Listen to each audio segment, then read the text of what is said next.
स्वामींना आपण घरात आणत नाही, स्वामींना आपण घरात प्रतिष्ठित करत नाही, स्वामींची प्रतिष्ठापना आपण करत नाही, तर लक्षात घ्या ब्रह्मांड नायकाची इच्छा असते.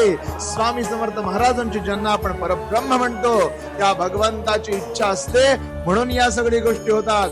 महाराजांचं लक्ष असतंय म्हणून आपण त्यांची सेवा करू शकतो. महाराजांची इच्छा असते म्हणून आपण त्यांना देवाऱ्यात बसवू शकतो. महाराजांची इच्छा असते म्हणून आपण नित्य सेवा करू शकतो. लक्षात घ्या ब्रह्मांड नायकाने ठरवलंय की कोण माझा भक्त होणार, ब्रह्मांड नायकाने ठरवलंय की कुणाचा उद्धार होणार, म्हणून आणि म्हणूनच आपल्याकडून या सेवा घडतात. लक्षात घ्या करता करविता देता न्याय करता सगळं स्वामी स्वामी स्वामी आहे. महाराजांनी ठरवलंय म्हणून सेवा करतोय, हे वाक्य आयुष्यभर डोक्यात ठेवा. कधीही गर्व, कधी ईर्षा, कधी दंभ मनात येऊन स्वतःची सेवा वाया जाणार नाही. श्री स्वामी.